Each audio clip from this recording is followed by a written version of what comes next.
liebe Freundin, mein lieber Freund, was für eine Veranstaltung. Wie viele Menschen am 29. August in Berlin waren, um ihre Meinung zu sagen. Robert F. Kennedy hielt eine Rede. Am nächsten Tag wurde er interviewt. This is Gabrielle Albert from FranceSoir, Robert Kennedy. Et j'ai ici aussi Murray Holland, qui est professeur en Human Rights Attorney, et qui sera avec nous. Well, thanks a lot for making yourself available so rapidly. I actually was very impressed with the speech that you gave yesterday, and decided to actually make a paper in FranceSoir, who is in online media with an historic brand name, to speak about the message that you have. Probably my first question to you is, what is going on according to you in this world?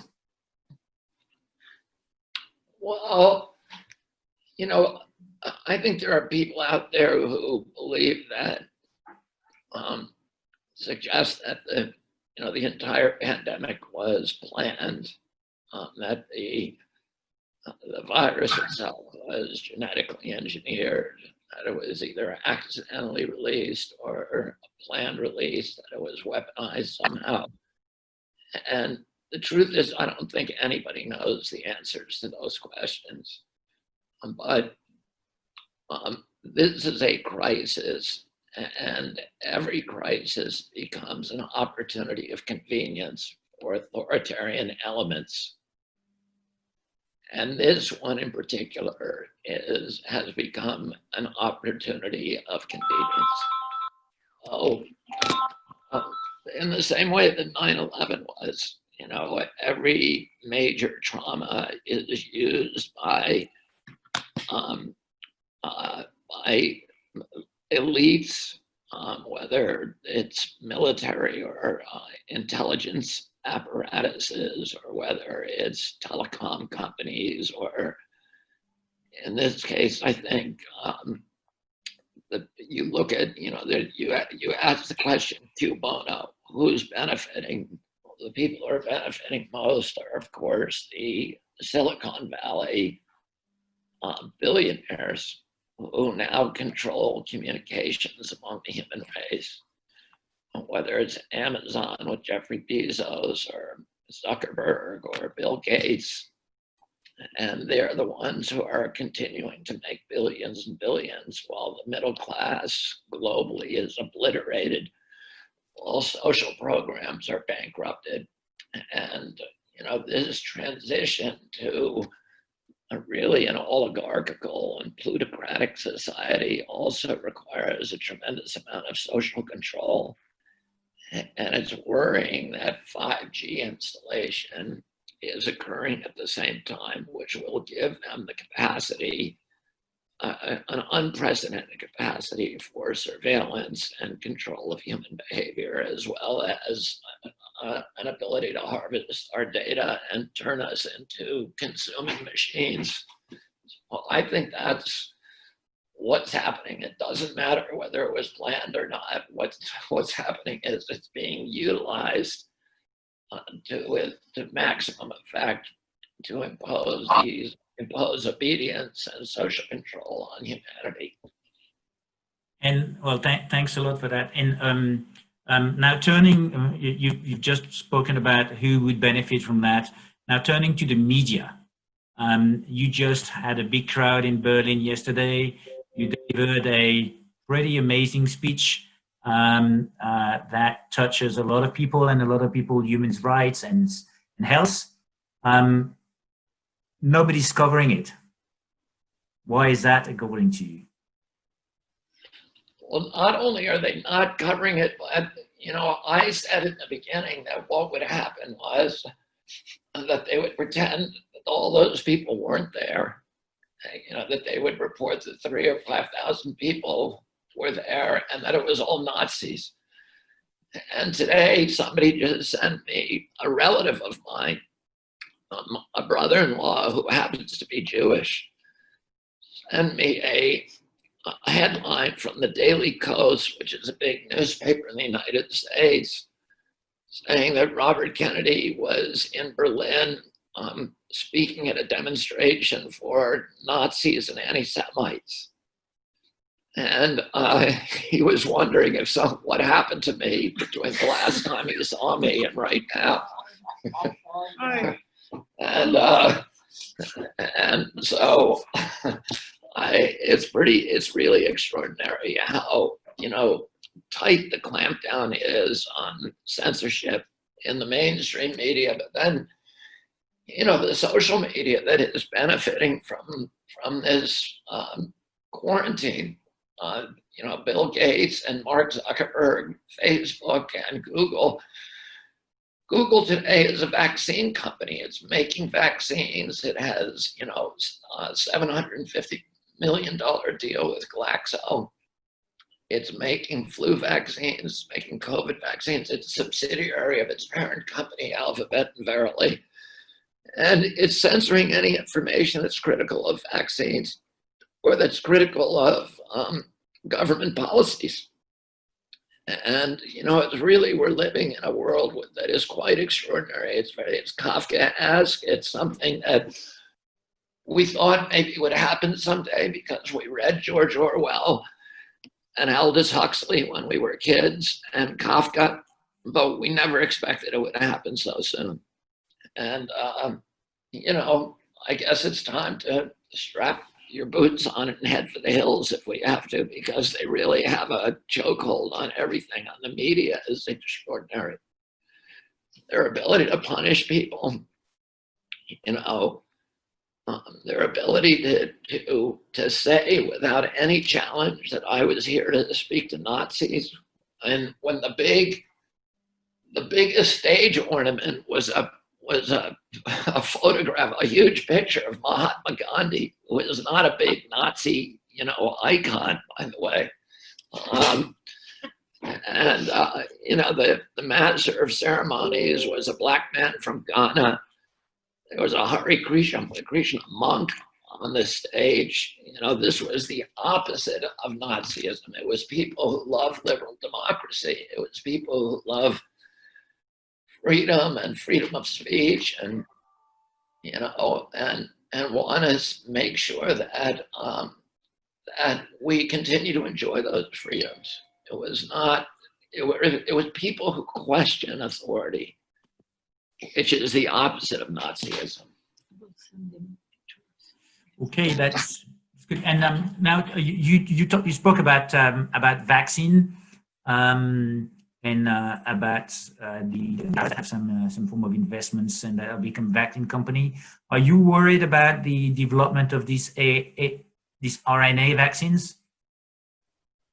Well, I can't believe that the Moderna vaccine will go anywhere because the clinical trials were so abysmal. You had in the high dose group, 21% of the people who got the vaccine had serious reactions, meaning they either had hospitalizations or required medical attention.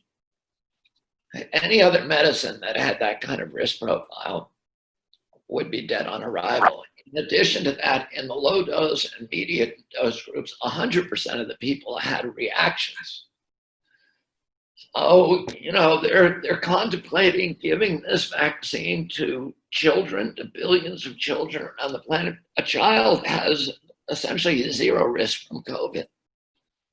Why would you give them a medication where there's 100% risk of a reaction, of a bad reaction? And by the way, the people that they test this on are not your normal Americans. They only test them on the healthiest people who have no diabetes, no rheumatoid arthritis, no Graves' disease, Crohn's disease, people who've never smoked a cigarette, people who are not overweight. And, now they're going to roll this out and try to give this vaccine to, Americans who are 50 pounds overweight and are eating, donuts and having diabetes, arthritis, all these other problems. It's, to me, that vaccine has so many problems. If it goes to market, I think it's going to be the end of all vaccines because there'll be so many bad reactions to it that nobody will ever take a vaccine again. So you're not really worried about the outcome because you think it won't even get to market, yeah? Well, I think that one, I'm worried still that, you know, they have 200 of them in the pipeline.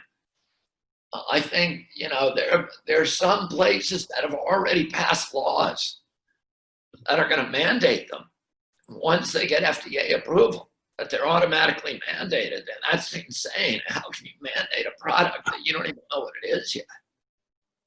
And particularly a medical intervention that you're giving to healthy people. This is not like a medicine that, you know, we're going to give it to a sick person and there's a risk, but, you know, the sick person could die from the illness. You're giving this to healthy people with zero risk of getting sick. And so it's very, very twisted. But, you know, if we look back in human history, if you read history, there are many times in history where you had, you know, you had this kind of tyranny before. You know, I'm in a country right now where, you know, that was the most enlightened, highly educated people on the planet in 1930. And one of the most democratic countries that ever existed. The best educated people in Europe. Probably the most tolerant, you know, which is why there were so many Jews living in Germany, because they were fleeing the pogroms in the East and, you know, the Spanish Inquisition and all these other places. They ended up in Germany and they felt comfortable here. You know, they felt that they were part of the country, and you know, the whole world went crazy. So I think tyranny has a way, and totalitarianism has a million ways to get, you know, into the national DNA. And you know, I grew up in a world where people thought, because, you know, my parents were from the World War II generation, and they thought it's something with the Germans. There's something wrong with the Germans, you know. But my father always said, it's not the Germans, it's all of us. It can happen anywhere. We've all, whatever the Germans have, we all got it. And if we're not careful, the same thing will happen here. It's nothing to do with the Germans. It's something to do with all of us. So if your father was still amongst us, you think he would still say the same thing? Probably stronger? I think he would. I think he would be very, very worried about what's happening right now. And Robert, I know you're the chairman or president of an association regarding the children's health defense. If we turn towards our children, because I guess what you're probably worried about is the legacy world that we will leave to our children, or the world that we're living. What do you think we should do for our children? I heard you say we should buckle up or put our boots on, and the solution's going to come from the citizens? Well, listen, I think all the solutions ultimately are in democracy, you know, but in a functioning democracy, which we don't have in the United States. We used to be an exemplary nation. We let the money into politics, and our democracy got undermined, and now people lost faith in it. And, you know, the regulatory agencies have been captured by the industries that they're supposed to regulate. The politicians have been corrupted. The votes don't count anymore. And you have these big industries that are now running the communications centers. The pharmaceutical industry controls network television. You know, and then you have the social media that has all of these agreements with telecom on 5G and with the big pharmaceutical companies. So we're seeing this medical cartel that has made these strategic alliances with social media and with telecom and with the intelligence agencies, by the way, and the military agencies. And we're really looking at the advent of a very, very dark plutocracy. I didn't mean to. I hope I can say something to cheer you up at the end of this. It's you know, the tone that you're saying is serious, but I think that there is some way out, because you're saying that we have the way out is democracy, so we have to find our way to democracy and to see. Right. Now, And I think that's why the institutions that still remain, most of the institutions that stand between a greedy corporation, a vulnerable little child, have been neutralized. You know, the Congress, the parliamentary system, those people have been bought by contributions. The regulatory agencies have been captured through all these mechanisms of agency capture. The press has been undermined and stolen from us. It no longer is, you know, it's no longer about telling the truth. It's about promoting orthodoxies, you know, government orthodoxies and corporate orthodoxies. And, but we still have the courts. You know, in our country, you're not allowed to sue a pharmaceutical company or injuring your child, but you can still sue them for fraud. And there are still ways that we can bring them to justice. And we have that last, you know, redoubt. The last fortress of democracy is really, you know, that we do have a functioning judicial system, at least mainly functioning.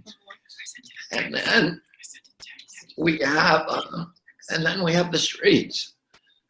You know, but as you pointed out, we had maybe 1 million people on the streets yesterday, and nobody noticed it somehow. And you know, there's that old question that Emerson asked. Emerson asked, if a tree falls in the forest and nobody's there to hear it, did it actually fall? And the question is, if 1 million people show up in the middle of Berlin and nobody writes about it, did it actually happen? And that is a good question, because according to the rest of the world, you know, it didn't happen. Very, very good to meet you, and it was really enjoyable talking to you. Yeah, and thanks a lot for your time, Santa, Mary, and Robert. And as I say, if you can come to France, I definitely invite you. Thank you, Xavier. Thank you. Bye-bye. Bye-bye.